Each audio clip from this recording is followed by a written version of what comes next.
पुण्यामध्ये मला सर्वात जास्त मतं मिळतील असं म्हणत काँग्रेसचे उमेदवार रवींद्र धंगेकरांनी विजयाचा विश्वास व्यक्त केलाय। तसंच भाजपचे कार्यकर्ते उद्या माझ्या विजयाचे लाडू वाटतील आणि त्यांचा गुलाल माझ्यासाठीच असेल असा टोलाही धंगेकरांनी लगावलेला आहे। निवडणुकीच्या निकालाला आता अवघे काही तास उरलेले आहेत आणि माझ्यासोबत पुणे लोकसभा निवडणुकीसाठी महाविकास आघाडीचे उमेदवार रवींद्र धंगेकर आहेत।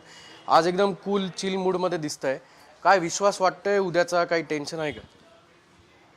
मी आत्तापर्यंत 10 निवडणुका लढवल्या आणि 10ही निवडणुकीमध्ये मी हरणार का जिंकणार हे मी माझ्या कार्यकर्त्यांची चर्चा नेहमी करतो आणि मी माझ्या कार्यकर्त्यांना पूर्ण विश्वास दिला की पुणेकर आपल्याबरोबर होते, राहणार आणि त्याच्यामुळे उद्या पुणेकरांचा उमेदवार जिंकल्याशिवाय राहणार ना हा विश्वास मी माझ्या कार्यकर्त्यांना दिला।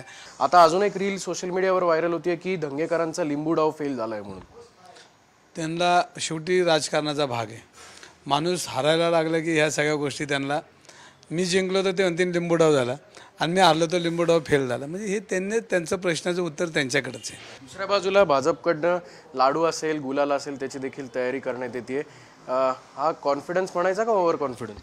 नाही, त्यांनी सगळी जी तयारी केली ते सगळे कार्यकर्ते उद्या माझ्या बाजूनेच लाडू वाटताना दिसतील, कारण ते लाडू फेकून देणार नाहीत, ते उपयोगाला आणतील। तसे ते त्यांचे कार्यकर्ते हुशार आहेत आणि त्यांना हे माहिती आहे की हा पडला तरी हा आपलाच आहे, तर ते लाडू आपल्यासाठीच वाटतील आणि तो गुलाल माझ्यासाठी दिसेल। तुम्हाला कॅमेरामन सुमित भोसलेसह अक्षय बडवे, साम टीव्ही न्यूज।